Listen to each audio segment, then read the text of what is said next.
But can you get through, Brad? Can you get through? Yeah.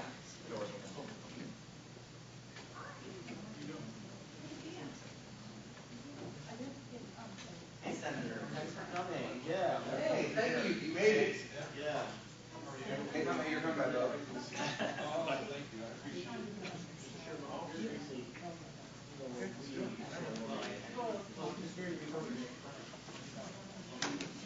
We're just because of the weather, we're just going to give people a couple extra minutes to get here. Yeah. Senator? Well, the issue is Pinellas and the other place.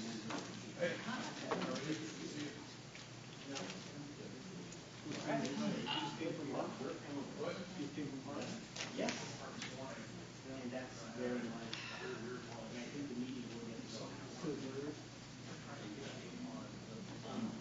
Because of doing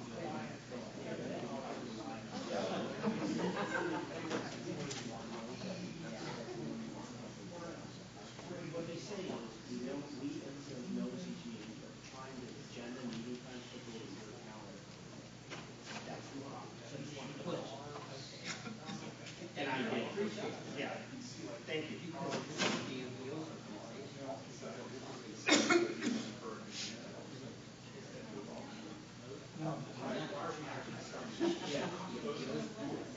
You got billions of dollars, you don't need it.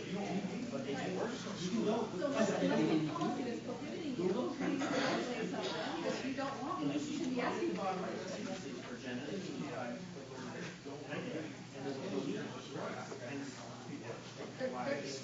They're going to want money. They're going to want integrity or something.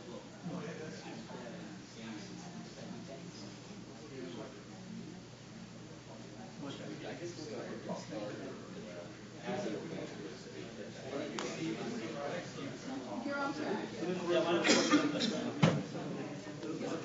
Give people a couple extra minutes. We should get started.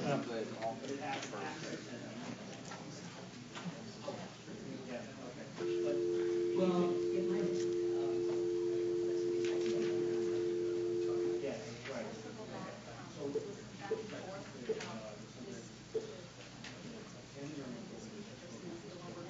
Are we at Okay. I would argue Grass Street Kitchen. It's neat inside, isn't it? Seems like they haven't been open that long. Okay, sorry, been here 20 years. But it's the new old. Yeah. Thank you for your time. All the refurbished brick and the flooring is all repurposed. Well, good afternoon, everyone. Good afternoon. We'll go ahead and get started here. I know the weather is bad. It is? And I appreciate everyone being here today. We'll go ahead and call our legislative committee meeting to order. We'll start the meeting with public comment. I see several members of the public here. If you would like to speak on any issue, this is a public comment opportunity. And we'll just go ahead and start with Tom Rask. You're recognized for 3 minutes. Thank you. Let me silence my phone. Tom Rask, unincorporated Pinellas County. I'll be very brief. I was actually just over at the park board meeting, and they did vote on whether to seek an attorney general opinion. They voted no, but at least they had a vote. And that's what I would like PSTA to do as well. I think you discussed whether to seek an attorney general opinion in this committee with Mr. Zimmett, who is not here today. But please have the vote. I want accountability and good government, and accountability tends to lead to good government. You're going to hear, in my opinion, a great presentation from Senator Brandes, if it's a similar one that he held this morning at Hart. And I would encourage you to pay close attention to what he says, because when he talks about options, not foreclosing options, he doesn't mean to have every option, whether it be a helicopter or zip line, subsidized by government to get around Pinellas County, but to just not foreclose any options, because we truly are on the cusp of a transportation revolution. We see it already with Uber and Lyft. I was very excited about this presentation. I'm going to go send the video out. from the Hart board meeting to all kinds of people because I think it was great. And I won't spoil it for any further. Thank you for your time, and I look forward to hearing your presentation. Okay, thank you, Mr. Rast. Are there any other members of the public here who have comment today on any items before this committee? Okay, seeing none, I want to go ahead and welcome our special guest, State Senator Jeff Grandis. Senator Grandis is a leader in our community and in the state of Florida as the chairman of our Senate Transportation Committee. We heard a terrific presentation in our board workshop a few weeks ago from Whit Blanton, who's here, in which he shared with us the fact that we are living in one of the most transformational times in transportation since the creation of the personal automobile. And Senator Grandis is somebody who has given that an enormous amount of thought from a policy perspective, and we appreciate your leadership and everything you've done, in particular with regard to the funding requests for the bus rapid transit projects in our community. We very much appreciate the work you've done on that issue. So the floor is yours, and thank you for being here. Thank you. After Mr. Rast's comments, I'm under a lot of pressure. So, first, thank you for having me. I think I've now been elected for 6 years, and I think this is the first time I've had an opportunity to talk to the board and just kind of share some kind of local thoughts on where we are, where we're going. There's no real major agenda item other than to kind of have a discussion and kind of share my vision for where this is all going and some thoughts on where this is all going. I kind of remember back a few years ago, Mayor Baker and I actually flew out to Apple's headquarters. We were sitting in the executive briefing center at Apple having a conversation about the future of education. And the slide that they chose to start off with was a picture of the Wild West. And in this picture, there was a horseback rider from the Pony Express racing through the plains. And he was waving at a guy putting up a telegraph line. And if you know the story of Pony Express, it only lasted for a few months. And then once the telegraph line went up, it went bankrupt.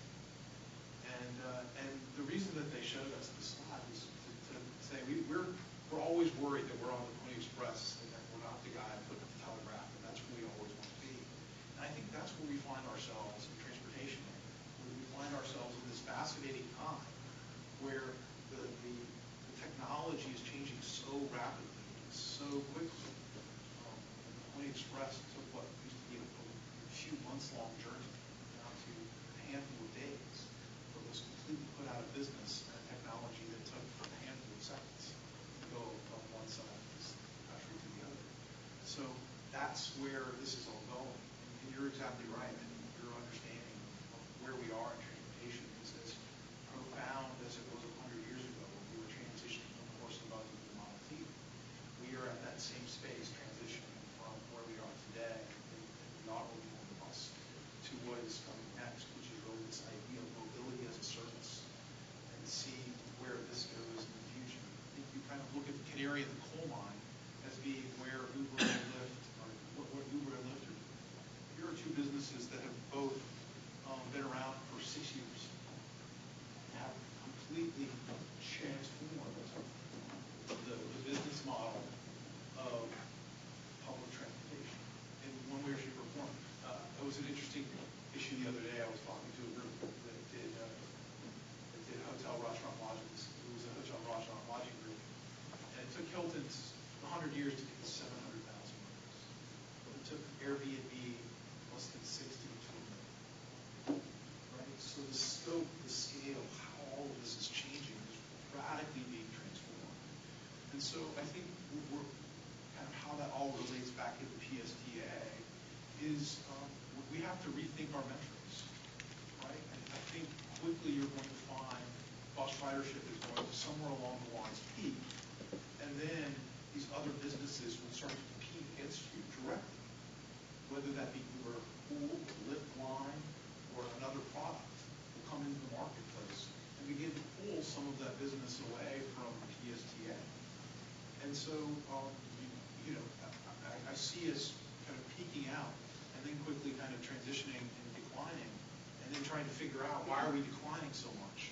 Is it cheap gas? Is it other competitors? Is it all of the above? And I think it would probably be that these other business lines come in, and that's even before we have the autonomous vehicle conversation. I think you're going to begin to see that transition in place. And so I think we're going to have to come up with new metrics, right? What are the new metrics for an entity like PSTA? Are they, how do we make investment decisions for the future on new metrics? Because it isn't going to be direct ridership. It might be, are we servicing clientele that can't afford to ride a traditional way, and we're able to subsidize that in some way so that they have access. Because I think one of your main issues is providing access to mobility. And so, how do we show ourselves as the new metric we provide the most access to the most mobility that we can, and what are the ways that we're going to help facilitate that? Some of the things we've been talking through, obviously, there's the whole discussion about the vehicle fare box, and that's part of the discussion as well. And part of my message to Hart to you as well is beyond the regional fare box. There's no reason that I can't use Apple Pay or SunPass or whatever. The mode of payment is not the issue. Your means of collecting it really becomes the issue. And how do we think about the means of collection regionally, statewide, and making sure that we can accept whatever form of payment that you're willing to offer to our service. And so I think we just find ourselves in this really fascinating time where we're thinking of and asking questions that frankly we had never had to ask, I think, really as an entity before. Before we were in the bus business in large part. Not everything. Obviously we have transportation exchange, but for the most part we were in the bus business. And I think going forward we're in the mobility business. And we have to think of ourselves in the mobility business. Just as if the riders on the Pony Express had not thought of themselves as in the Pony Express business, but had thought of themselves in the messaging business. They might have figured out that the telegraph was the cleaner, faster way to be in that business as well. And so, kind of going forward, I would just encourage you to think about the new metrics that you're going to use to judge this entity's success. Because I think if we stick to the old metrics, we're going to find ourselves really wondering as technology comes in and changes the game lines. And just to kind of give you a glimpse of what's going on in the space of autonomous vehicle technology, where all of the private partners and private industry sectors are, just look at the last 18 months. In the last few months, Apple has made $1 billion investment in Didi, which is Uber's competitor in China. Uber has strategic relationships now that they just announced with Toyota. Google and Fiat are in discussions. Lyft has made a $500 million investment in GM. Apple is going to come out with their own vehicle. We haven't heard anything about it, but we know it would be amazing when it gets here. Tesla has told us, Elon Musk was at a conference just last week, and he said that he thinks that they'll have a fully autonomous vehicle within 2 years. And that he thinks that the issue of autonomous driving is basically a solved problem. And so, how do we view the future of mobility in Pinellas County, which is part of your responsibility, I think? And what role does an entity like PSTA play in providing greater mobility to a broad range of constituents? And how does it focus its efforts in a world that's changing so rapidly? And so I think the one kind of overriding message that I try to kind of focus on is we need to focus on maximizing our options. Right? When we don't know what lies ahead, the best thing we can do is open ourselves up to as many options as we can, recognizing that time and technology will begin to limit them. But in the meantime, while we don't know what the future holds, we have to just focus on maximizing recognizing that, PSTA 2020, 2025 is a completely different entity than PSTA 2016. And it's a scary proposition in many parts, but it's also a great opportunity to refocus the mission and to be open-minded towards the future. So that was really my discussion. This morning I talked a little bit about partnerships, and I think the opportunity for you all and the bold leadership that you've shown by entering into some of the partnerships that you have is only going to continue. And I think that's how this entity is going to be successful going forward, recognizing that you can't be everything to everyone, but your partners can fit individual needs and individual areas and provide a better service. And if you think of yourselves as in the mobility business and not necessarily in the busing business, it provides a window of opportunity for you to think differently and to think about partnerships as the way that you're going to be successful going forward. For some routes, busing is by far the very best way. For other routes, it's not. And if you put into the area of safety being a primary concern and the safety of residents, there are many opportunities for you to create a safer Pinellas County, whether that be in a variety of different ways. And if you make that a goal, for example, to reduce DUIs, to reduce wrong-way driving, those are things where I think PSTA could play a meaningful role that would be outside of your traditional mission. But I think where technology has allowed us to go into these areas that frankly are outside of what you've traditionally been doing in the past.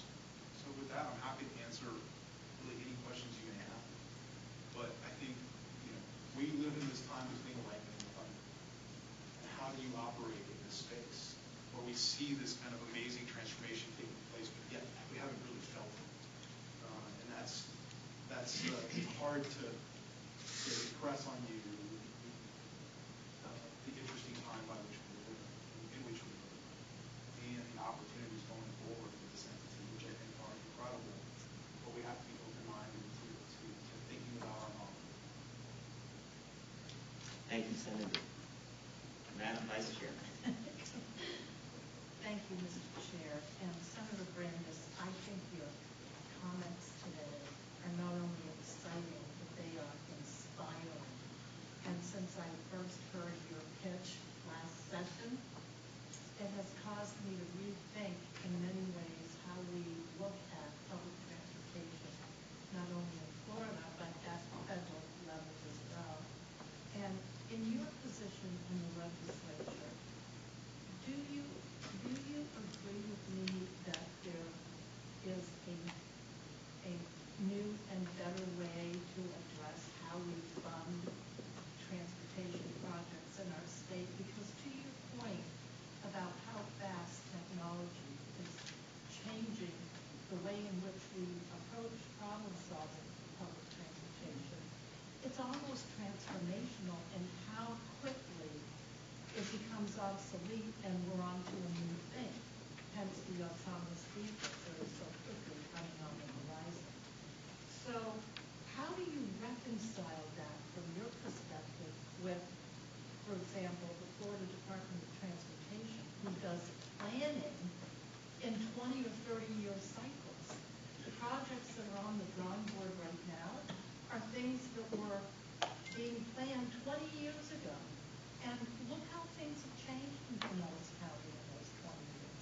It seems to me that there ought to be a more effective, collaborative way to drive us forward through incentivizing using the dollars that we have more effectively and efficiently. So I agree with you. And here's, we funded 5-year cycles because I think anything beyond 5 years it's hard to see that roll out. And my message of maximizing your options plays very well to Department of Transportation when we're funding projects. And I think projects like TDX look at maximizing options because there's a lot of things you can do with that space. I think if you look at the I-4 Ultimate, that's maximizing our kind of options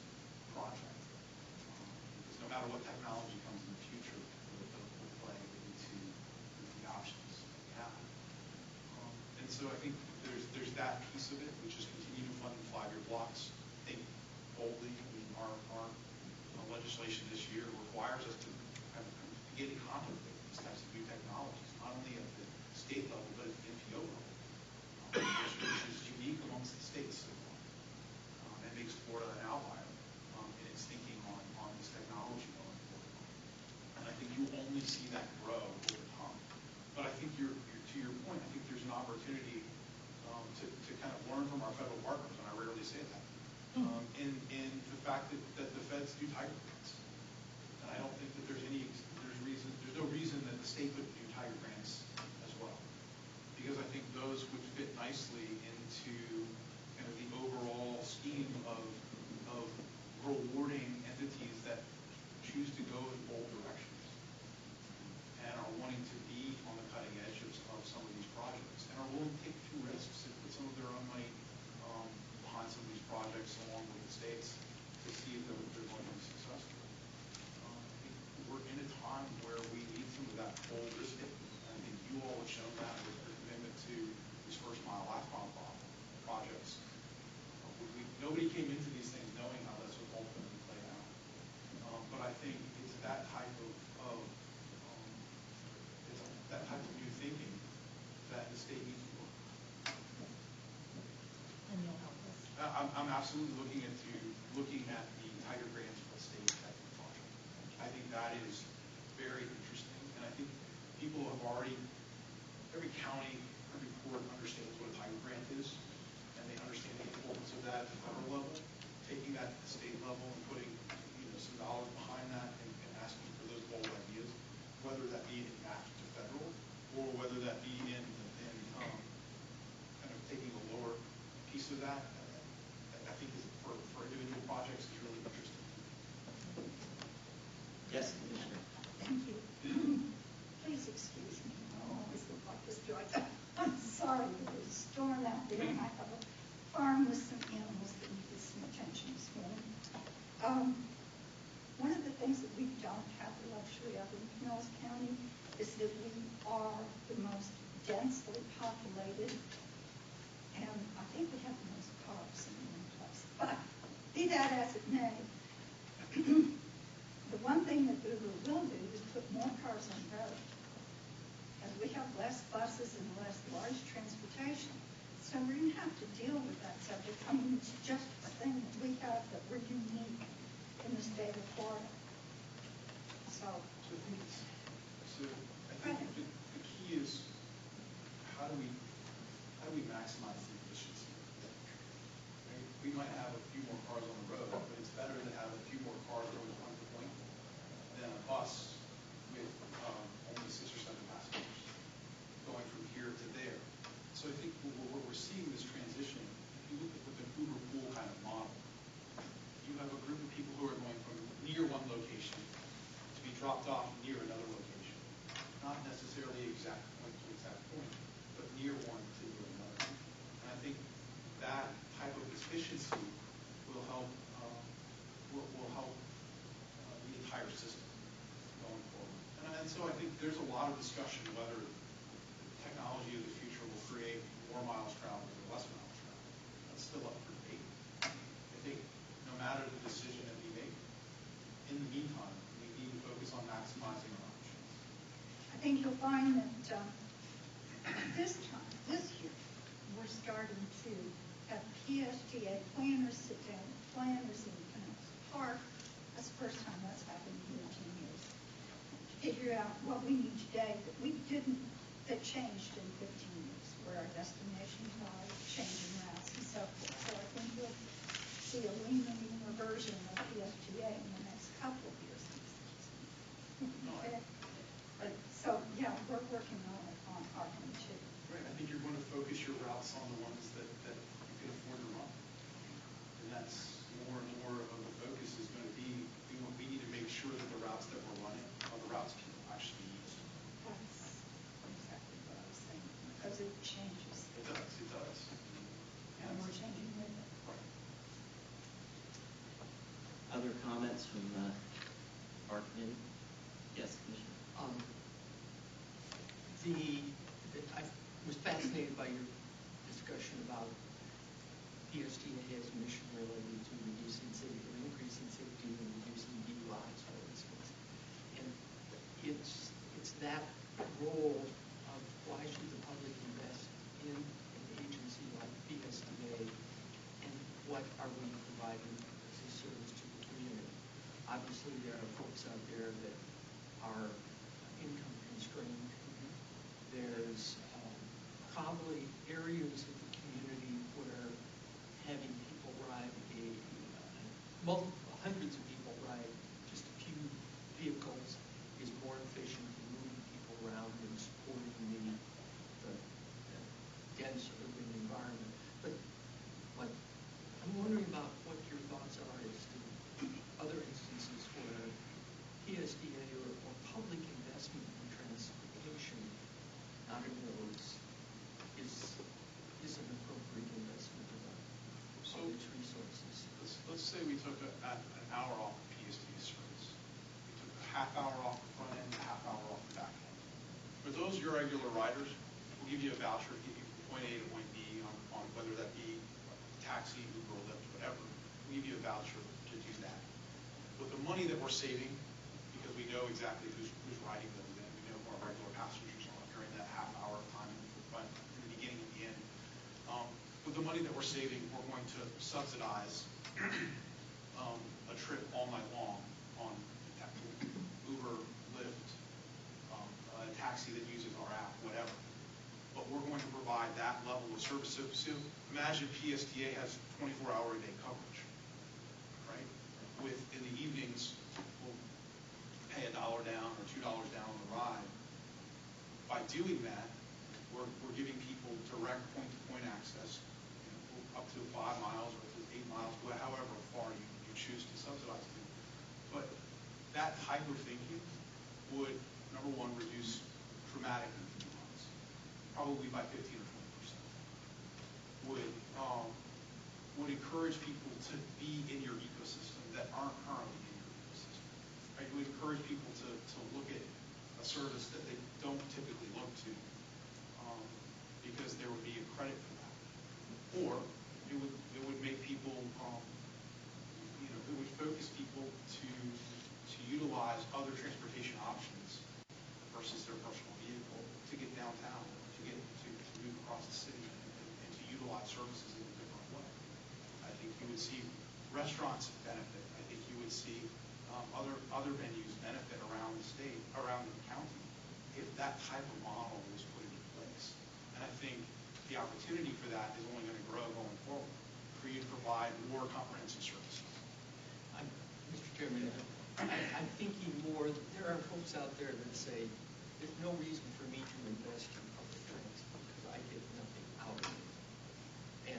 And I shouldn't have to pay these taxes from that standpoint. And I personally disagree with that. I think there is a social value that but I'm kind of wondering if you've gone through that. You talk about the safety as one aspect I've never thought of before, but I'm just wondering if you have some other thoughts. At the end of the day, what percentage of Pinellas County residents ride PSTA on a regular basis? 1%, 2%. So 2%, right? But 100% are paying for it in one way, shape, or form. How do we provide a greater benefit to the 98% so that they see it as value? How do we consistently add value to PSTA? And maybe that service might be the 24-hour coverage, where we're looking at safety, where we see our role beyond the traditional role of PSTA has held to more of a mobility, maximizing mobility, maximizing safety in the community. And is that a laudable goal and something that taxpayers should support? I would argue, I think it is. And maybe we fund that with a tax on alcohol. Well, I don't know. I mean, I think you could fund it within existing operations by shaving time off of existing operations and provide the same level of service, in fact, a better level of service than you provide today, because you can provide your regular customers point-to-point access at some of your lowest ridership periods during the day. I think those types of ideas need to be on the table. I'm not saying that would work or won't, would work or won't work. I'm saying what happens if we discuss it, and why haven't we discussed it in the past? Because I think that's the type of role a PSTA could transition to in the future. At the end of the day, 2025, and let's just say it's 2025, 2030, and we do have autonomous vehicles, and they are offering service at 15 to 25 cents a mile. And it is all app-based, it's on-demand, autonomous, and electric, right? And efficient. And incredibly efficient. Comes when you 15 want that. to 25 cents a mile, and it's 2 minutes away. What does PSTA look like in that world? I mean, Driverless buses. it does, right, but we're rideshare, right? Rideshare, where 3 or 4 people are joining together to go near here to near there at 15 to 25 cents a mile, which is cheaper than we've ever been able to provide transportation in the past. And it's near point to point. And so I think that world, which 10 years ago seemed like science fiction, 10 years from now seems like an absolute reality. But to your point, to the average person, imagine the discretionary income they would have. Just think about it. No car payment, no insurance payment, you don't have to buy gas. All car on demand. Right. Well, I know it sounds crazy, but I think it's a fabulous idea. To your point, and to your point, I have 11 employees at the store, of which 2 are single moms, and they ride the bus every single day to work. At the farm, I have 5 employees, 2 of which ride the bus every day to work, weekends and holidays and all that. So those people are not going to end up with all this fabulous money because they're not making car payments, because I don't think they ever will. Okay, but that's, you get what What I'm I'm saying. saying is, we have some people that are never going to have the luxury of, they all want their own car. I guarantee you they probably don't smoke. Seriously. 3 out of the 4 do. So Uber? Huh? Are they trying Uber? Yeah, but they can't get an Uber pass for $11 a month. Right? But If if Pinellas you're Park, in they Pinellas Park, they can get it for Partnership. $3, $2. A ride, Yeah. Yeah. but not a month, because they're all under 150%.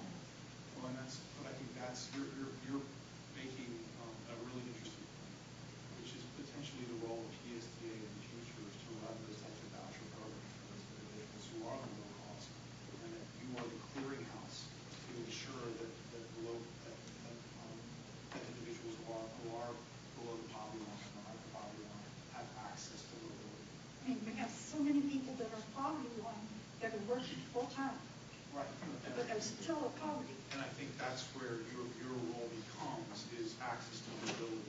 And you will rethink the business model of PSTA in that kind of mindset of we're here to maximize your mobility options. And if you need, some people are going to need 0 subsidy, and some people might need a small subsidy, even at 25 cents a mile, they'll need a subsidy. But I think that's where the interesting conversations that have never been had in this room before will take place in the next few years, because we have these options available. Uber and Lyft have been around 6 years. Their business model has changed 2 or 3 times in that 6-year period.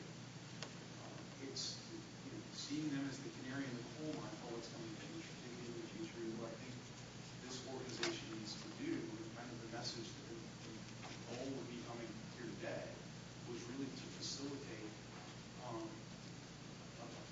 thinking about where this entity is 10 years from now, and how do we transition in that direction. It's kind of mind-boggling to think through all the permutations that can come with this technology. And so my goal is to help us maximize our options, help us think bigger, see mobility as a service, and as what's the role of this entity in that overall service.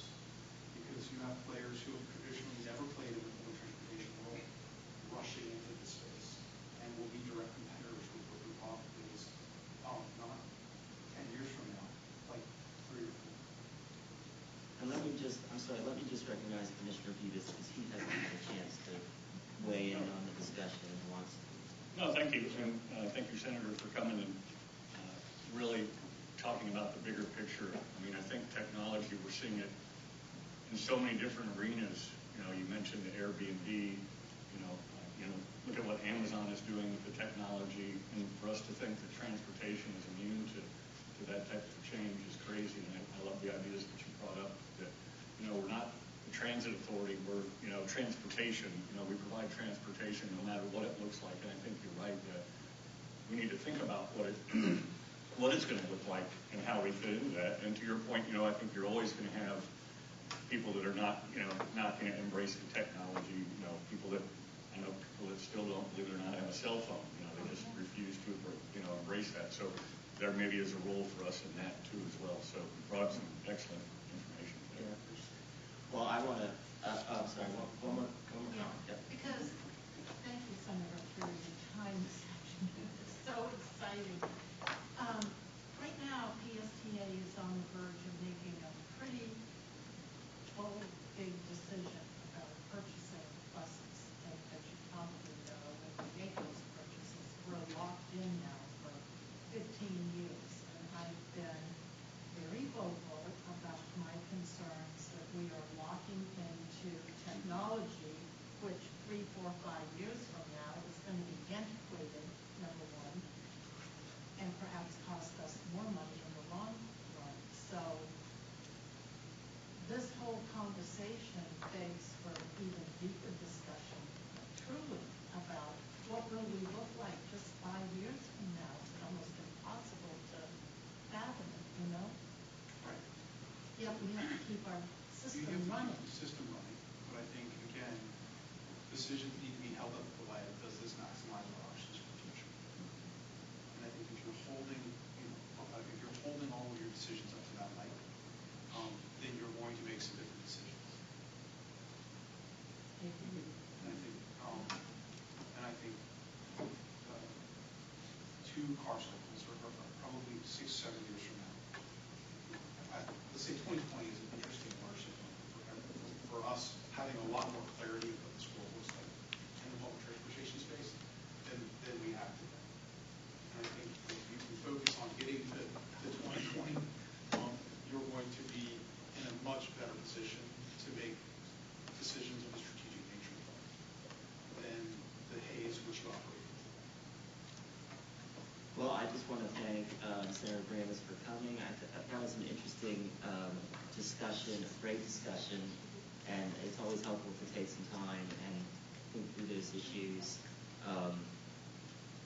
I particularly liked what you had to say about rethinking metrics, and I mean, a number of us on the board have been very interested in benchmarking, and like that PSTA is using data and looking at data to measure performance and thinking about how that may change, I think is really important. And I like what you had to say too about being willing to be bold, and I think part of that means being willing to make some mistakes, which I think we need to be willing to do. As you experiment with these different ideas, not everything is going to work. And so anyway, I thought it was a great presentation and a great discussion. I just want to also reiterate our interest in the Clearwater Beach BRT project. I don't want you to leave our legislative committee without getting some legislative advocacy from us. And I think this agency does a good job in thinking through where is the high demand, and I mean, our number one route in terms of where BRT would work would be down in St. Pete, which you've already helped us get that process started. But a close second is getting people from Tampa Airport out to the beaches. And so, your help with FDOT and that issue is critical. We really appreciate everything you're doing. So thank you for being here. Anybody got Brad? And I just want to express my own gratitude to Senator Brandes. He does do a great job of presenting this very inspiring vision for the future. But we're at PSTA, we're about operating the buses today, no matter what the weather is. And he's also been very helpful in actually getting us going. As you know, we are we were the very first system in the United States to actually partner with Uber. And it was only thanks to Senator Brannis setting up a discussion with Uber and getting that started. That was a huge effort, and now everybody around the country is trying to copy us. We are no longer the only one, and now SEPTA in Philadelphia has done basically the same thing that we did. So there's two of them now. And then, I also want us to thank him for his support for these other ideas, for constantly having other ideas on a more immediate basis than 2020. On Friday, the Commission for Transportation Disadvantage is going to be asked or recommended to approve our proposed transportation disadvantaged partnership with Uber and taxis to provide all-night discounted Uber and taxi rides for people that qualify for transportation disadvantage. We've been cogitating about this, what we should apply for with the funding that Senator Brandes supported in his committee and that we advocated for increased transportation disadvantage funds. And it's only because of the existing partnership we have with Uber that we've been talking with Uber about this and working out the technical details on how to implement it. And we're able to, we're the only one in Florida, certainly, that turned in any kind of program like this. And the CTD has been very supportive of it. So our program is going to be funded, and we're going to expand in this way. Moving even beyond that, I want to thank Senator Brandes for at least tentatively July 20th for the Don Cesar as part of the Floridians for Better Transportation Conference. That I think a lot of the DOT folks will be there also. And we've worked with the Floridians for Better Transportation to schedule a mobility summit, we're calling it, where Uber, maybe Lyft, and Senator Brandes, and maybe Secretary Boxhold, the Transportation Secretary, and we'll be there just to talk about where these kind of partnerships can go next from at least a state or even larger audience when that conference happens to be in Dallas County. So, great. Thank you very much. Yeah, thank you for being here. We've got, I know there's some other comments that people want to make. We have to move this along, so make it very brief. Okay. I'll do a brief commercial for transportation disadvantage. As the chair, why would we take these people one ride on Sunstar in the evening? Because I can't get to the doctor, so I'm going to the ER. Cost every taxpayer in Pinellas County $500 Sunstar plus the emergency room visit plus. So talk about saving tens of thousands of dollars, and that's going to continue through 2020 and 2030. Those are one of the things that we're looking at that costs the taxpayers so much money, and that we can work on saving money, and it will be immediate. Thank you all for having me. I appreciate it. Thank you, Senator. Thanks for coming. I'm just a phone call away. Good. You'll hear from us. Thank you, Senator. Thanks for being here. Be safe leaving here. Yes. Mobility. Okay. Well, that was a great discussion. We'll keep moving forward with our agenda. We have one more presentation, and then we've got, thank you again, and then we have a couple action items on the agenda. So Harry is here, our Federal Legislative Affairs team, and I think Steve Palmer is on the phone, or maybe. Steve, are you I am, Hey, Steve. Hi, Steve. How are you?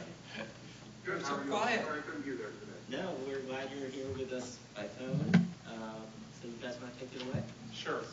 I want to thank Senator Brandes for being here too. And first time I met Senator Brandes in my previous job, he was talking about this subject, and he's talked about this subject nonstop, and he's probably one of the national leaders in this subject matter. So we're lucky to have Senator Brandes here, and a local person that's driving this message nationally. So thank you for that. So and Steve, I'm going to go off script a second on Senator Brandes' comments, because I think one of the things that he did mention, the Tiger Grant program, which is a federal initiative, but I think one of the things that you as an organization can do is if you see opportunities that the federal government should be prodded to help some of this innovative ideas that Senator Brandis talked about, we should talk about that, because Congress every 5 years will reauthorize our federal transportation programs, and without some insight or some ideas or some creativity, we're just going to continue to regenerate the same programs over and over again. So I think as the transportation sector is evolving, if there are things that you're doing like this ride-sharing initiative or the transportation for disadvantaged, we should bring that to the attention of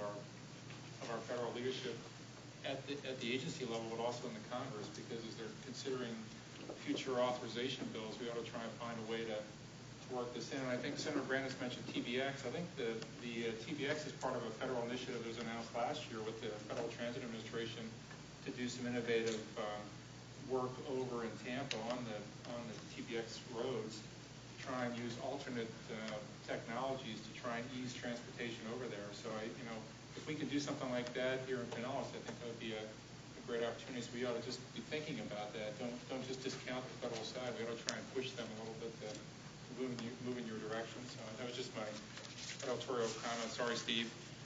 We did have a little bit of just a quick summary for you on what's going on. Oh, there we go.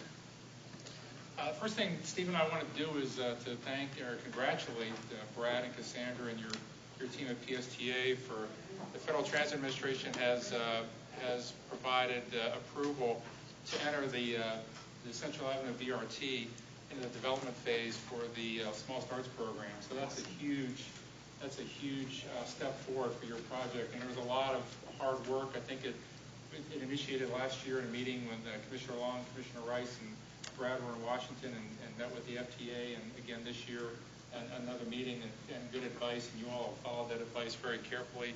And to get this approval in this letter is a huge step. Steve, I don't know if you wanted to comment on that or not. I'll only say two things. One of them is three things. First of all, congratulations, as Harry said. I think it is very significant, and two things about it. One of them is you're in the pipeline with FTA, and you join, about 33 projects that have been granted entry into project development. So, there are not a significant number of projects around the country, and that's, more than probably we'd like, because we'd like to be at the front of the queue. But, there's roughly 30 projects that are now in FDA's pipeline. And what this does is it gives you the pre-award authority, so you can engage, so the staff can engage in some of the work that needs to get done during this project development phase, knowing that as long as it's consistent with federal guidelines, you'll be reimbursed once those appropriations are made available. So that's a significant step towards trying to secure some of the federal funding that we want to get. So, and in light of that, one of the things we want to talk about, Steve, I want to talk about today is Congress is, as you have probably read, engaged in the federal budget and appropriations process right now, in the midst of it in the House and the Senate side. We're kind of in a sprint right now to get some appropriations work done before the political season begins here in the middle of July. One of the issues you all are engaged with last year and successfully engaged with, and one of our priorities that's on your legislative priority list, is to make sure that the FTA Capital Investment Program, which includes the Small Start program, is fully funded each year, so that when you all are ready to qualify for those funds, you've entered the development phase, but when you're ready to qualify for those funds to actually build out the BRT system, that the funding is available for you. And so this year the President requested 10 projects in his budget, totaling $408 million for these Small Starts projects. The 10 projects are listed there. You'll see 2 are in Florida. The House fully funds, in its appropriations bill this year, the Small Starts, these 10 Small Start projects, which is really important. We want to make sure that queue stays clear, so when you all qualify, there's not a backlog of projects or a delay of the funding that's available to you. So those are the 10 projects. I think you each have a copy of them. There are a couple BRT lines you'll see on there, and some streetcar projects, but this is an important step.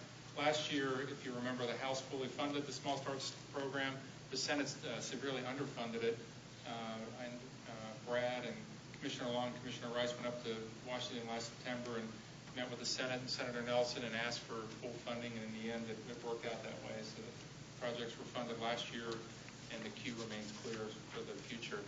And as you say, the Senate did underfund the Small Starts program again this year, and so that'll be an initiative. Maybe you want to talk, Brad, at some point. Maybe the board or the committee would like to take a legislative maybe write to our legislative delegation, congressional delegation, and urge them to make sure that the Small Starts program is fully funded. Congressman Jolly serves on this subcommittee that makes these decisions.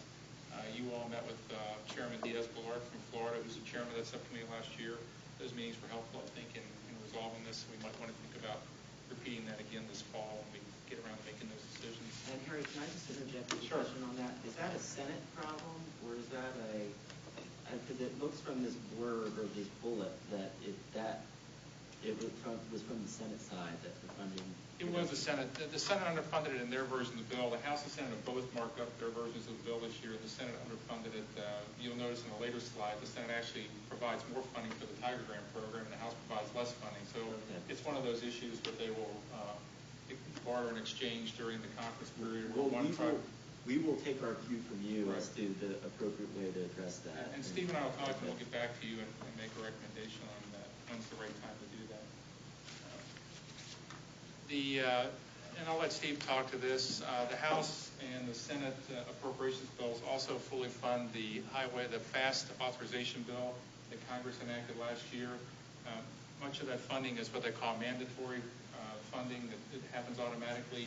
The Appropriations Committee has to ratify that, but it fully funds many of these programs, and two that you're most interested in are the low-no bus program and the bus and bus facilities grants program. And Steve, I'll let you jump in on that.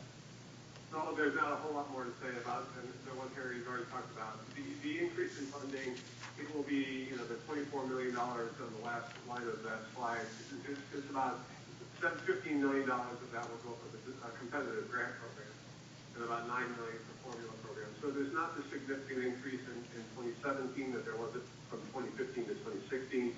But consistent with the FAST Act, this is the first year where there's continued growth, and there will be over the 5 years of the bill. So it's just good to see that Congress is sticking with the FAST Act, and that money that they authorize is going to be appropriated next year.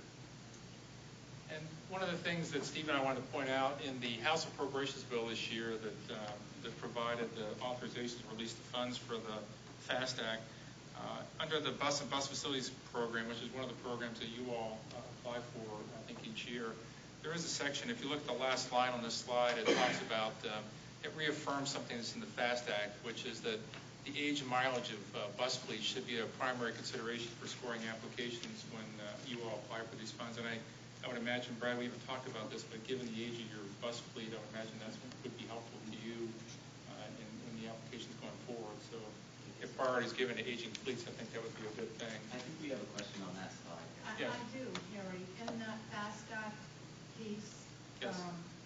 do they also take into consideration anything that has to do with how advanced the technology is with the buses that we choose to purchase? Like, for instance, if it was diesel or diesel hybrid, or maybe electric buses, do you have any input on that, Steve? Well, I think for the Bus and Bus Facility Program, they did not. They just are concerned about trying to replace the older buses. And I think on the low-no grant program, Congress was trying really hard to be, and FDA has, been too, trying to be technology neutral. They didn't really, particularly in Congress when they passed the FAST Act, they didn't want to put an emphasis on, diesel electric hybrids or electric buses or fuel cell buses, figuring that will work itself out through the competitive grant process. But were you listening in when Senator Brandis made his presentation? I was, yes. Well, so given what he said, don't you think at some point along the line the feds ought to start thinking about the advances in technology and how that will change the way in which we operate going forward? Oh, absolutely. I think that is a given, and that will begin to happen as soon as those technologies become commercially viable. Again, this is, the low-no grant program and the bus program really are now vehicle deployment programs. They're not necessarily trying to test new technologies, but there is an R&D funding element of FDA, the Federal Transit Administration, that will work with, other parts of the U.S. DOT in terms of making sure those technologies are inserted into the industry. Well, that's good to know about the R&D grants. Maybe you could help us identify some of those a little bit better. Sure, yes. Get you more information on that. Thank you.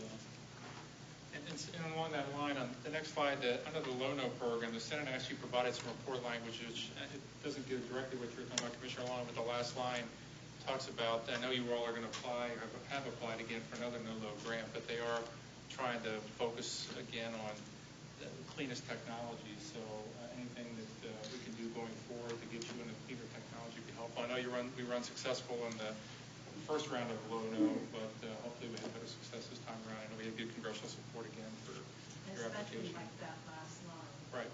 No tailpipe points towards the engines. Senator Brandis referenced the Tiger Grant program as something that this administration had created, and the good news is this year the House actually funded it at the highest level they've ever recommended in their appropriations bill this year at $450 million. The Senate provided $525 million. Last year the program was funded at $500 million, so obviously the larger the pool, the better the opportunities for your Tiger Grant applications. We know you have one pending right now. And I think Brad may have circulated to the board. I know the congressional delegation that signed a letter in support of your Tiger Grant application, all the members of the delegation received a letter back from the Secretary of Transportation acknowledging the receipt of the letter, the delegation letter. And he indicates in the letter that they hope to make awards in the Tiger Grant by the fall time period. Presumably before the elections. I'm not sure unless Steve has some further intelligence on that. Right now they're just saying the fall. Steve, did you have any other information on that? Steve must have dropped off. So we don't know at what point in the fall, but Steve, are you there? Yeah, I'm sorry, I have nothing else. Yeah, okay. Who knows what's like this? Right. So we'll continue to monitor that for you. You know, that's your joint fare box project. So, and I have to tell you that the delegation was very excited about that. They thought it was a great cross-bay initiative.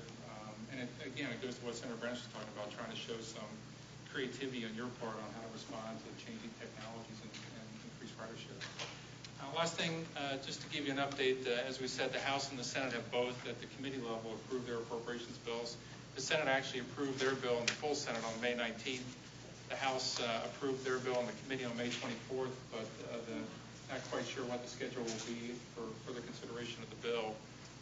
Congress is in session 3 weeks this month. They're out for the week before the 4th of July, then they're in 2 weeks in July, and then they're gone until after Labor Day. So they've got about 5 weeks of work and then about 7 weeks of conventions and August recess period. So it'll be a sprint and then a long flow period, but we'll continue to update you on what's happening there. I think that's all we had. Steve and I are happy to answer any questions you might have. Thank you, Gary. Thank you, Steve. Any questions from the committee? Brad. Mr. Chair, in your packet, we provided I won't go through it all, but starting on page 6, back in your packet, a list, a summary of all of these grant programs that Harry and some of the Senator Brandis spoke about that we are applying for. That's great. Yeah. We are trying to apply for every possible program that is out there. And how are we going to let the rest of the board know about this grant? About all these different grants we've put our bid in for? Well, again, this is the first time we've prepared a summary like this that sort of gives a little summary and a little blurb about what we're applying for in each one. Certainly provide that to the full board. Yeah, I would just suggest that. I think this is great. I like the summary. It shows all the different, because, you know, when you hear briefings about them piece by piece, you can lose sight of the whole picture of all of the grants that we're in for. So, and some of them we haven't done yet but are coming up, in other words. Yeah, so we're trying to look at the guidance that Harry and Steve provide and what FTA provides in order for our grants, which are competitive, to be successful. Trying to be innovative and touch all the right points in the application. Be artistic with our application and writing.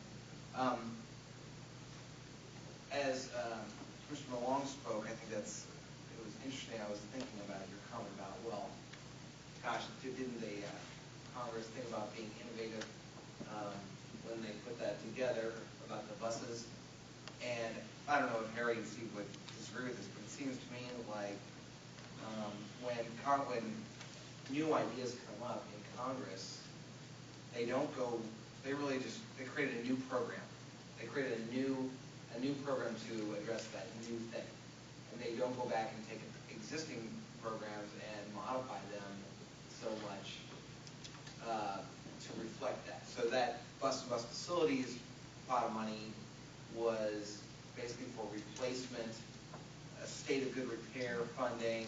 On the rail side, it's to fix 100-year-old bridges. On the bus side, it's to replace the oldest buses, and that's what Congress did. They have this new program, which is on page 6 of your packet number 7, that they're calling a sandbox. A sandbox is something that is malleable, I guess, and they're calling it that because they want innovative applications from transportation agencies that don't necessarily follow all of the rules, that think outside the box or act in a sandbox that you can kind of mess around in, and they're going to fund innovative programs that maybe don't meet every requirement, or at least that's the idea. And so we're certainly going to put something in there on that about our innovative ideas with being a mobility manager. I don't know exactly what that's going to be yet, but That's great. that's what we're kind of looking to the future. Well, that's great, and I think just generally on the whole issue that putting the sandbox aside for a second, going back to the Tiger Grant, just on the whole issue of the Tiger Grants, I think it's great that we have really engaged our delegation to make the case to the Secretary that Florida can't be overlooked again going forward. And so whatever else you all think up there that we can be doing to keep hammering that home, we certainly want to do it. So, okay. Any other comments or questions for Harry or Steve? Okay. Steve, thank you. You're welcome to just hang on the phone, but otherwise you're free to go if you need to go. Great, thank you very much. Okay. Thank you. Have a great day. Okay, so that concludes the presentations, and we'll move on to the meeting action items. The first being the approval of the April 6th, 2016 meeting minutes. Are there any corrections? There is a motion for approval and a second. All in favor? Aye. Aye. Okay, and the second item is the discussion of the State Government Affairs 2 recommendation. And just so you all know, since I am now a candidate for the Florida House, I have decided that, first of all, I have a lot more respect for all of you who serve in public office. I'll just say that candidly, because as you know, I'm the citizen rep on this board, so I've never run for public office before. But since I'm interacting with a lot of these different firms in the course of my campaign, I thought it would be smart for me to abstain from the voting on this issue. And I have, every confidence in you all to make a good selection. So I'm going to turn the discussion over to our Vice Chair, Commissioner Long, to lead this part of the meeting. Well, you were prepared for this, right? A little bit, except that I wasn't part of the selection group, although I did fill out my forms, which I think we got, right? And so perhaps we'll let Brad present what the recommendation is, and then I can weigh in with my own thoughts, if that needs to be ready. Thank you. Well, And to Ben's comments, he did send an email to that regard, so it's right that we have that you want to participate in this discussion. that's the attorney, I know. which can be dangerous, just so you know. Is that an option? What? To recuse yourself from Well, I'm permitted to abstain if I believe that there's the possibility of appearance of a conflict of interest, and I discussed that with Alan Zimmett, and Okay, that's what I wanted to hear. And he agreed with me in light of the circumstances. So, I just thought, given that he thought it was a good idea too, That's all I yet, but that's a good question. So. Okay. So, this is an action item before this committee to recommend a government affairs team for PSTA to the full board for approval at the June 22nd meeting. So this is the legislative committee. This is your action to take, whether you want to recommend, take staff's recommendation to you and forward that on to the board or any other recommendation. We have completed a procurement that this committee has discussed over the last several months and are now set to make a recommendation to you today after receiving 8 proposals and holding interviews. And I want to thank Luann Montgomery, our purchasing director, for navigating through an interesting process. We sent out a recommendation forms as this committee had recommended to the board and received those back on the different firms. Staff met earlier today and developed final scores for our 2 finalist teams that made the finals. And the top ranked firm is what we are recommending with a modification. At this point, I'd like to introduce Mr. Ron Pierce and Ms. Natalie King, who are in the audience. They are with RSA Consultants. They are our top-ranked firm, and so staff would like to recommend award of a contract with RSA Consulting with the addition of a more Pinellas-oriented team member, one we're already working with, Mr. Alan Seski. They've agreed to this. RSA Consulting Group, and Ron can maybe say a few words to the committee. RSA is a very strong firm. They submitted an outstanding proposal to PSTA addressing all of our concern, all of our issues. They are extremely strong with Hillsborough and Tampa Bay delegates. They are one of the lobbyists for the Tampa Bay Lightning and the Tampa Bay Partnership, amongst others. Very good proposal. What the staff selection committee thought was that their proposal could be enhanced and improved for PSTA if they added a team member to their team that had very strong relationships with the Pinellas delegation. They have good relationships with the Pinellas delegation, but one that maybe even has even stronger. And so they've come to us and recommend, and they've talked to Alan Seski, who we all know already and have a good working relationship, and they've recommended that they team up with Alan. The price proposal for the combined team is $7,500 a month, which is actually a drop in price from PSTA's current $9,000 we're paying a month for our state team. So combined RSA plus Alan Seski, $7,500 a month. That's basically all-inclusive. That's even a better deal than our current arrangement where expenses are billed separately. But it would be $90,000 a year. It's a 3-year contract, recommended 3-year contract, and then plus 2 option years for renewal on top of that. I think it's really a great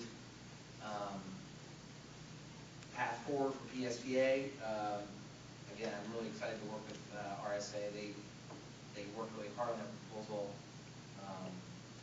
I think it provides the regional context that we were hoping to get.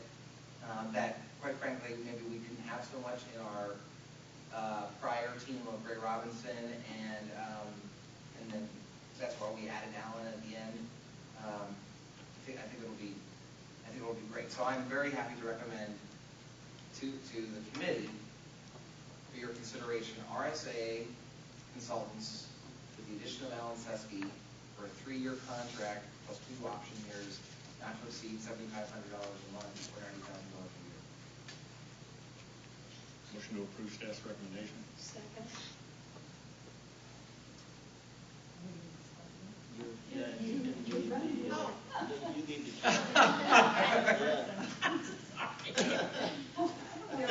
Comments? I really don't. I don't have experience with him. I chose not to submit any comments on the different, because I didn't feel that I had that much interaction with any of the people that were proposed. Doug? No, okay. Okay, well, it's me to give my input. I did express to Brad that I was very concerned about selection and the way in which the selection took place. And primarily, it had nothing to do with you, so it had more to do with how hard we had worked on a strategy which had been pretty much accepted by some of our key leadership in the legislature. And to my knowledge, Ron and his team had not had been involved in any of those discussions. So in terms of having the strong, this is my understanding from what I've heard, feel free to, you can rebut or whatever. Your primary strength is in the business community over in Hillsborough, or at least that's what was portrayed to me. And while I have great respect for that, and it's important, this is a legislative, elected official component.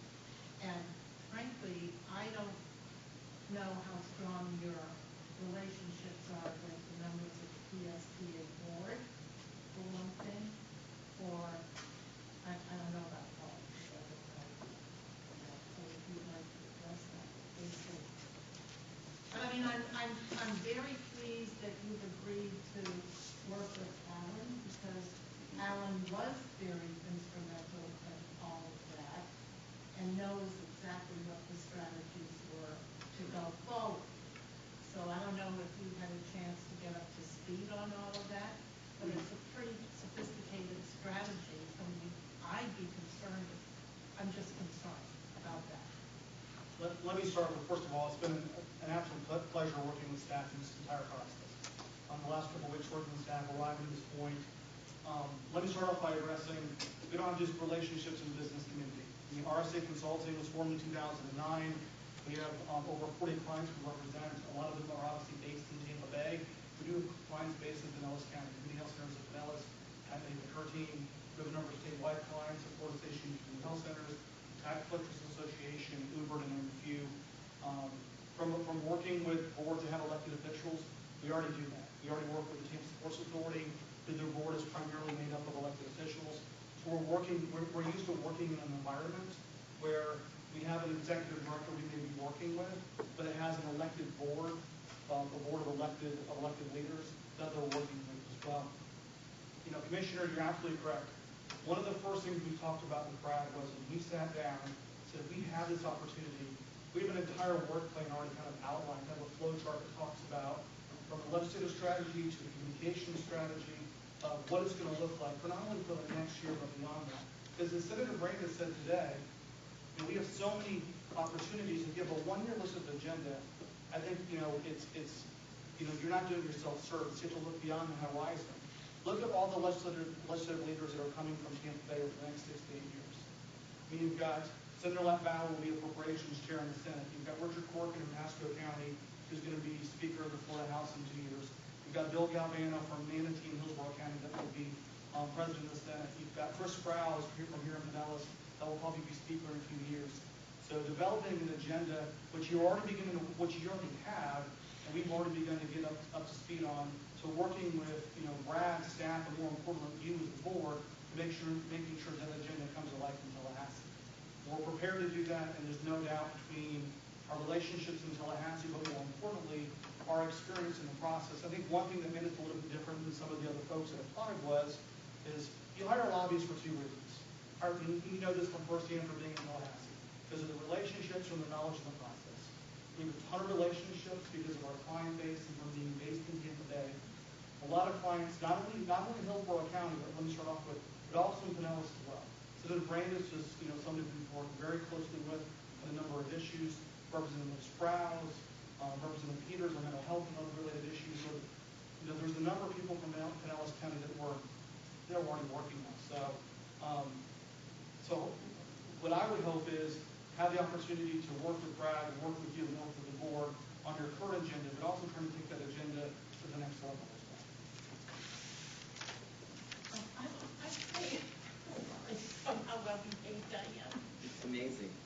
So, yeah. So to your point, could you give us a little bit of a flavor for what your relationship is, in particular with Senator Galvano? We just hosted a fundraiser at my house 2 weeks ago. We have a very good, strong working relationship. Not only he was in the House, but also now in the Senate as well.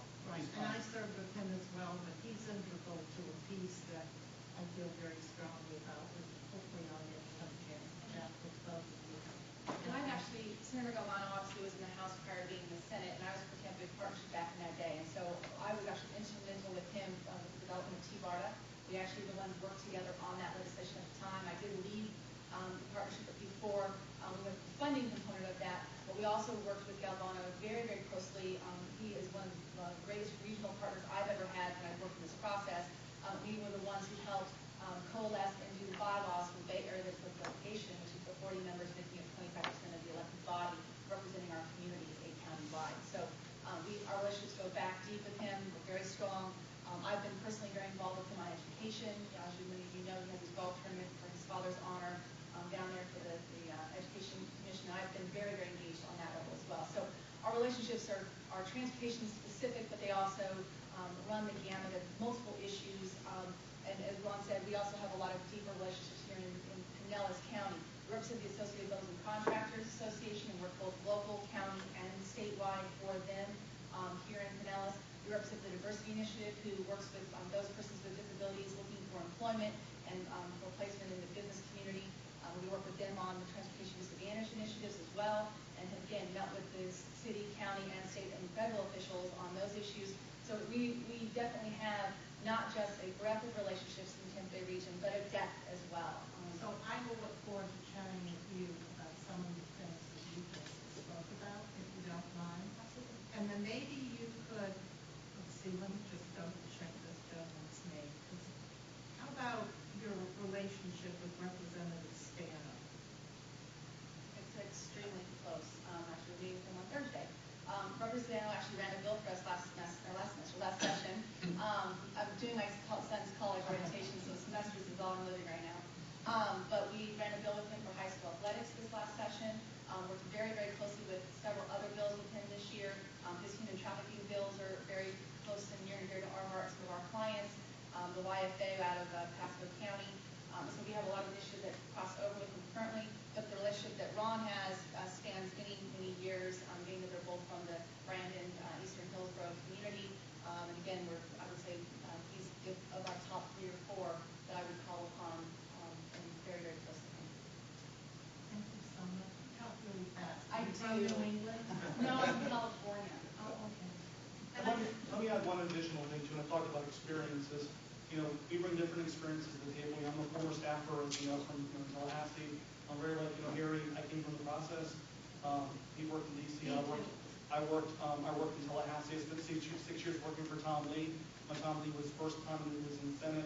4 years as rules chairman, 2 years in the Senate President, 2 years in the Senate President's office. So we have a very good understanding of state government at a very high level. Because I've been on both sides of the desk. I've been lobbied and now I lobby. I think we'll hopefully pay dividends for you. And Senator Latvala, I haven't heard you mention him yet. We have a very strong relationship with Senator Latvala, and that he would be very supportive of you hiring us as your lobby. Chris and Jack? Yes, absolutely. And one more. I have one more. Then, go ahead. Well, I didn't mean to interrupt you. No, Line of go ahead. questioning. What do you see as, how would you use the members of the board to supplement or to make your forward more effective? As we develop the agenda, we talked about this a little bit with the selection committee is making sure that we understand, number one, do some relationship mapping to understand who on the board has relationships with whom in Tallahassee. Who has strong relationships with not only from Pinellas County, but from people maybe from the Bay Area as well. Then developing a strategy of actually getting you to Tallahassee at a minimum 3 times a year during committee weeks and session to go up. And because remember, they see us all the time. Having somebody from their community come up and sit down and advocate within a lobby on your agenda, I think is very, very important. So at a minimum of 3 times a year, if not more, we'll take that lead as we have issues that we believe we're requiring you to be up there to work with Brad to make sure that we have the ability to work on this coming up. I'll talk a little bit something for you. But one of the things we also work very, very diligently on is in off-season, because the relationships that we have with our elected officials are really developed here at home. And so as important as it is to give the team, not just the lobbyists in front of the decision makers in Tallahassee, when they are under pressure, they are under pressure, and we get 15-minute meetings, and so the real work is done back here. And so as we develop the strategy, it will be to coordinate those visits, and like you're doing today, making sure that we're having that audience with them where there can be a dialogue. Before you're there to remind them of what they promised to do, which is what Tallahassee usually ends up being. You don't ever go to Tallahassee in the middle of session and make the ask for the first time. You have prepared, you have developed that relationship, you've gotten a commitment, and we will be doing that with the board members as appropriate. Again, we take our lead and direction from you guys as to who needs to be a part of that conversation to be most effective. All right, well then, and do you still have Joe Perry working with you? So he and I work on a number of contracts together. This is not one, but we do use him from time to time to obviously help with relationships with Pinellas County throughout the Bay Area as well. As one, and only because he represents our city, but is a majority of Hillsborough, Representative Grant. Absolutely, Representative Grant Jamie's a very close friend as well. And if I can say that there's really, you couldn't bring any of the names to us that we would not have a response that we have from Ahern, whether it's Rusan, as we look at, and we're looking at, obviously there's going to be some changes potentially, Joyner obviously leaving, there's going to be some changes. I can assure you there's not a name on the list that we would be confident to say. If Narain or Rusan wins, we're good with both of them. So it doesn't matter, that's one of the things I think you're getting with us is with our client base being Tampa Bay, our strength is Tampa Bay. I mean, if you go basically from Hernando County down to Sarasota County over to Polk, those legislators are really kind of our go-to people. Those are the ones we have the best relationships with. Obviously, one of the things we do in addition to that is build relationships with leadership. Incoming future Senate presidents, incoming speakers, making sure we know who the lieutenants are going to be.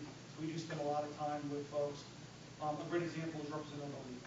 Representative Oliva is going to be speaker for Miami in a couple of years. We're in the process of continuing to build that relationship. We'll probably be appropriations chair, under Representative Corcoran. That's somebody that's going to be important to us. That while you probably don't have relationships with, we do. Make sure you get in front of that person. All right, anybody else have anything to add? Anything? You are going to work with Alan? Yes, ma'am. Absolutely. Then without further ado, I'd like to move the question. All those in favor? Aye. Aye. Bill? I'm not on the committee Okay. officially, so. And I abstain. 1, 2, 3. Okay, I guess it's it. Thank you, Vice Chair. Thank you, Vice Chair, for leading that. I appreciate it. And, okay, well, we're coming up on the witching hour of 2:30. Rain was pretty good. I thought this was a great meeting. I really enjoyed the discussion. We did cover a lot. This committee is always moving Right on. Totally.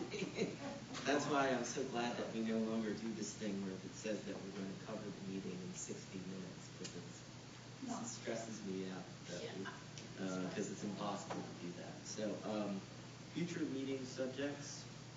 I guess will this committee meet in July, Brad, or August? We don't have it scheduled to meet in July, do we? Well, Chair, Yeah. are we back to the being chair?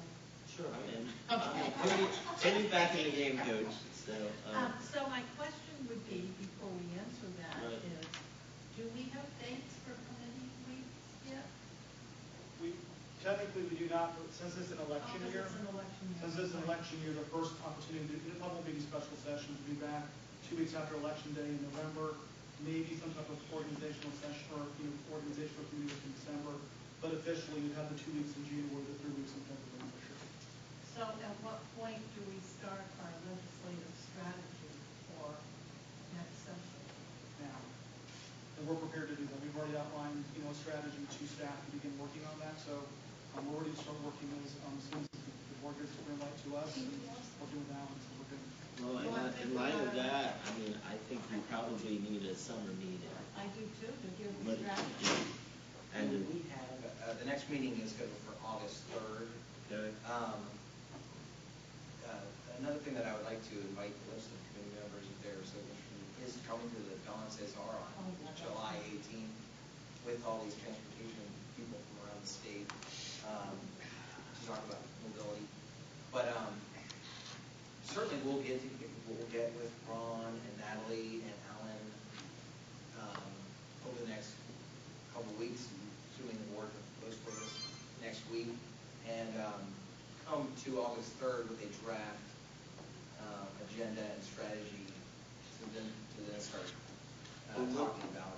Yeah, let's just map this out. I mean, if we need to have our legislative strategy in place for November, right? Then if that came to the committee on August 3rd, if we had a really productive committee meeting, conceivably we could take it to the full board at the end of August. Is that right? Is there a board meeting at the end of August? Yeah. Okay. And then if we needed to do further work as a committee, we would then have September. One idea. I mean, basically what I was hearing from is that the legislators are focused on their re-elections, and there's no committee weeks until November, or 2 weeks after the election. So, I mean, I think I'm okay with that. I just don't want to get in a situation where we're coming before the full board with our legislative plan, too late in the year, because that happened last year and led to concern. Yeah, I mean, one complicating factor, additional factor, is to perhaps see about approving a joint legislative agenda even more jointly than we tried last year with Art. Right. And whether we can get that done, we're trying. I talked to Catherine Egan, Art's executive, on Friday about having a joint meeting of our executive committees sometime over the summer, but and she I would say was open to that. I'll just say she was. I don't know if she was, but and then maybe that would be a good step, is to have our discussion at our committee on August 3rd, and then maybe leave time in the schedule that we could have a meeting with Art, and then we both agree on what we can agree on. Brad, can I jump in for 1 second? Yeah. One of the reasons you were pressured last year for time was because the session started early last year. Right, I remember that. So now, that's why committee weeks last week were so backed up. Right. It started in January. This year you've got a little bit more time. So if you started that process in August, your really first committee week's not until January. Okay. If you want to backtrack, you want to leave a little bit of time to be able to lobby back home in December and November, which you're going to have to work on holidays. But to your point, everybody's so focused on campaigns right now. You really start lobbying them towards the end of the fall period. And the good news is some members of our delegation will probably be elected without opposition. You can start lobbying them probably as early as September. Commissioner. The one thing that is complicated here is we said we would be meeting with Senator Blackwell during the summer. Right. Yes. So that just popped into my head is. Well, I think what we're hearing is, I mean, all we're really trying to decide at this point is, do we need to have a legislative committee meeting in July? Or is it okay to meet, I mean, we are going to meet August 3rd. So the only question is, is there anything that and I think what I'm sort of hearing, which I'm okay with, is that Brad is going to be working over the next few weeks on these ideas. And so, yes, Dana. Well, it matters not to me about the legislative committee meeting as much as it does about the joint meeting with Mark. Right. Because I was with Catherine and Kathleen Shanahan last Friday, and we talked for quite a while about why we haven't had that meeting again, which I think we can, for those of us that were there, can recall that was extremely productive and very meaningful. And building relationships is the most important thing that we can do if we're going to have this collaborative effort to merge, consolidate, or whatever that's going to look like. So and we promised Senator Latvala and Brandis that we were going to be working on that. Yeah, so your point is we need maybe to do that sooner rather than later. Yes, I can't say that more emphatically, because as we continue doing what we're doing, the leadership of the legislature is doing what they're doing, and at some point we all need to come together. So. I totally agree with you, Jen. But Don't say but. I do have to Say and. However, Your Honor. And. Whatever. I mean, when you say but, it just takes all of what you just said away. However, I would like to remind all of you that our transportation disadvantaged is completely separate from Casco, from Hillsborough, from Miami, and everyone else. And that's something that we have to work on separately. Okay. So I don't want that to get lost in the equation of legislative. Yes, I want to go to the non-CSR. And yes, I believe that working together is dramatically important. However, I know that we've got to get TV. Is that a legislative initiative? Oh, yes, absolutely. Well, okay, so there's your legislative team right there, and they can move that forward however. Well, I think this discussion is good to sort of air some of this and think it through. And what I'm sort of hearing is, you know, we did promise Senator Latvala a meeting this summer.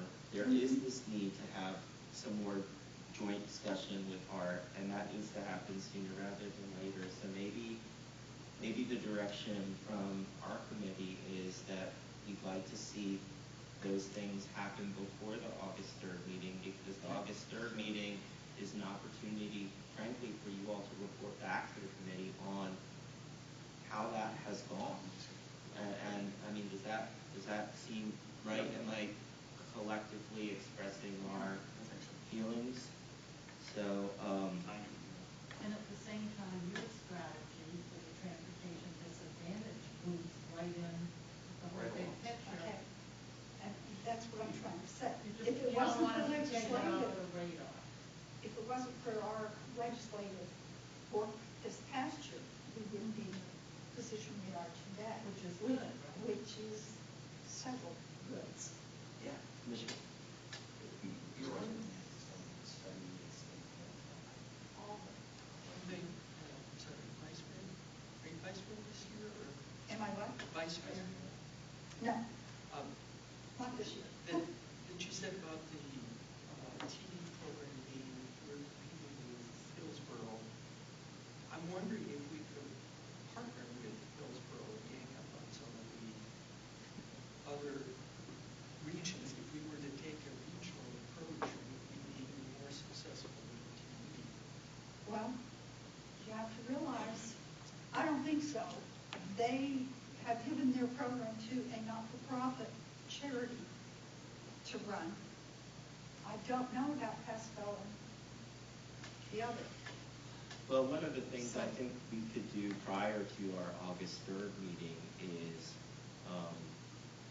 you know, I'm hearing a number of ideas here. Let me just try to summarize them. One is the idea that there needs to be a joint meeting, another joint executive committee meeting of the two boards, right, prior to the August 3rd meeting.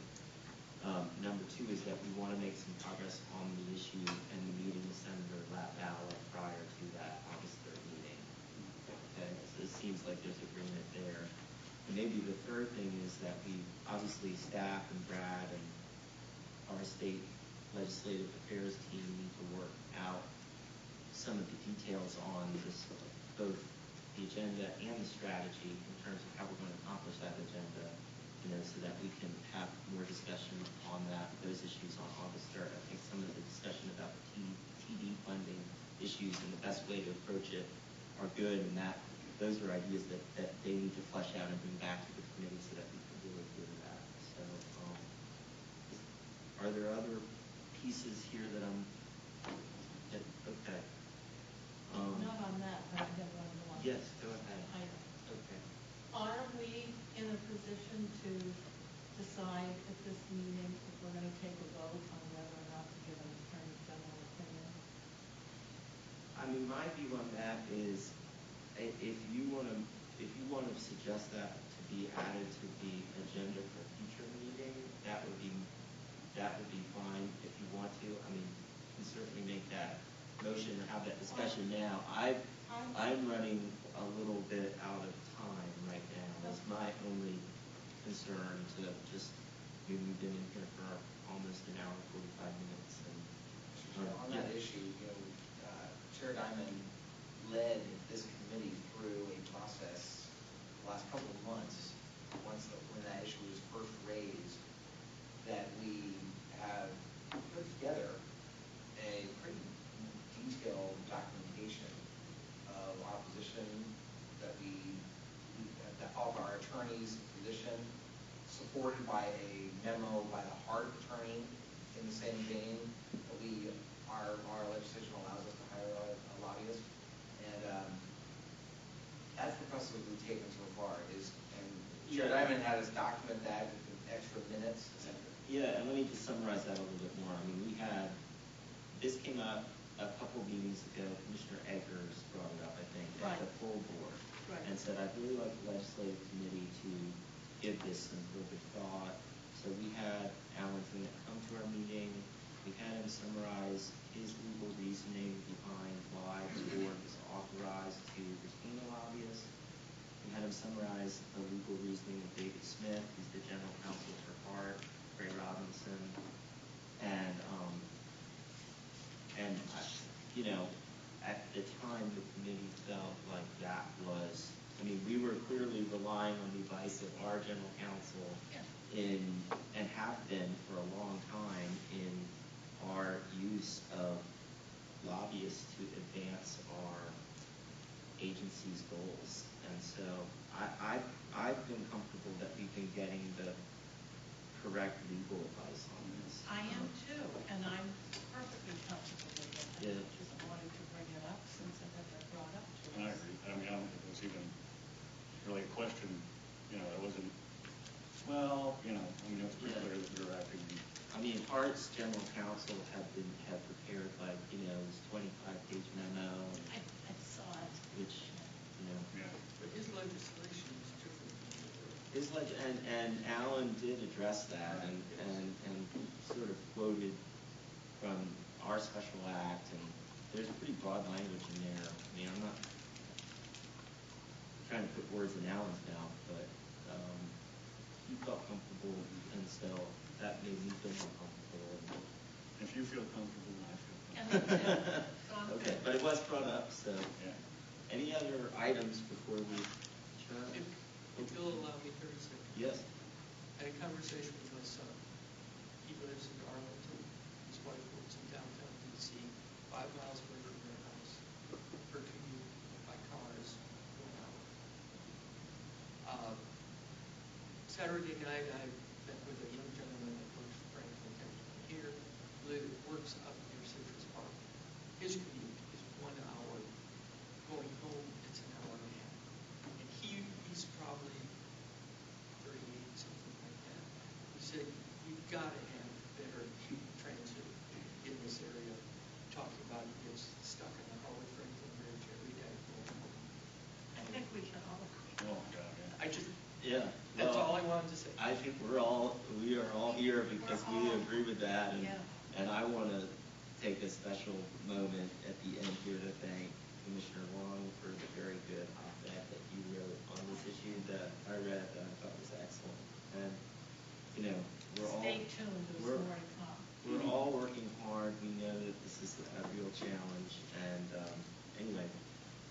your meeting. Any other last comments? Okay, Is the art here? the art, I think the art, okay. Just to let Good job.